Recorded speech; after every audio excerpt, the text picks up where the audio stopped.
Le futur n'est pas à venir. Il est déjà là. Et c'est plus bizarre, plus rapide et plus époustouflant qu'on ne l'a jamais imaginé. Mais, et si on pouvait aller encore plus loin? Et si l'espace lui-même n'était pas une barrière, mais une autoroute? C'est exactement ce que propose le moteur Alcubierre. Plier l'espace pour se déplacer plus vite que la lumière, sans enfreindre les lois de la physique. Ça sonne comme de la science-fiction, mais de vrais physiciens font les calculs. Alors, la vitesse supraluminique n'est-elle qu'un fantasme? Ou sommes-nous sur le point de réécrire les règles de l'univers? Allons-y, accrochez-vous, parce qu'on va envoyer une balle courbe à Einstein, littéralement. Le moteur Alcubierre, du nom du physicien Miguel Alcubierre, est un concept époustouflant qui suggère que l'on pourrait voyager plus vite que la lumière sans techniquement enfreindre les lois de la physique. Comment? En ne bougeant pas du tout. Imaginez l'espace comme un drap géant en caoutchouc. Normalement, si vous voulez aller du point A au point B, vous le traversez comme un escargot cosmique. Mais, et si, au lieu de ça, vous pouviez plier ce drap, en rétrécissant l'espace devant vous, tout en l'étirant derrière? C'est l'idée. Créer une bulle de distorsion qui permet à votre vaisseau spatial de surfer sur le tissu de la réalité comme un surfeur sur une vague gravitationnelle.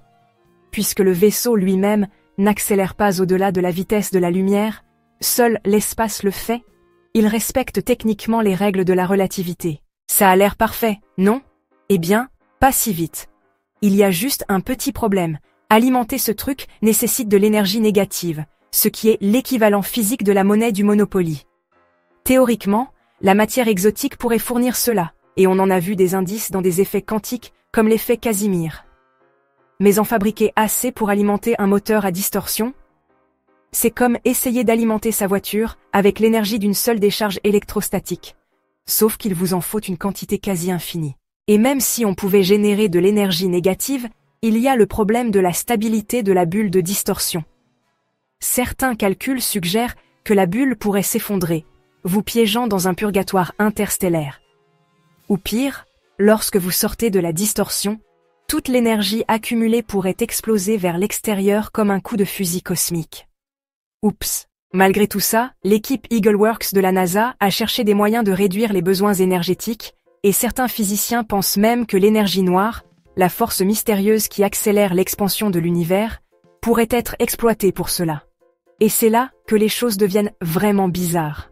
Les voyages supraluminiques traditionnels provoquent des paradoxes temporels. Coucou, paradoxe du grand-père.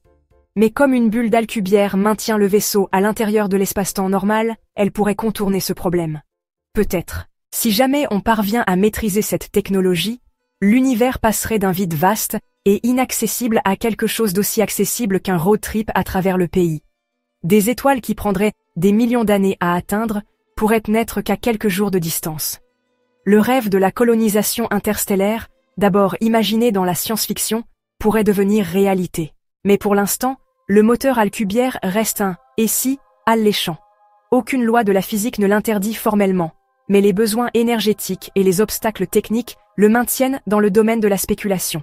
Pourtant, le fait que l'on puisse même écrire des modèles mathématiques pour les voyages à distorsion signifie que l'on n'est peut-être pas aussi loin de la science-fiction qu'on le pense. Qui sait, peut-être qu'à l'avenir, on regardera nos voyages spatiaux actuels de la même manière qu'on voit les calèches aujourd'hui.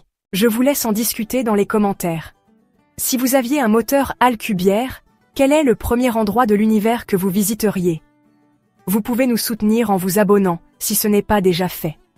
Prenez soin de vous, prenez soin de vos proches, et on se retrouve bientôt dans une autre vidéo.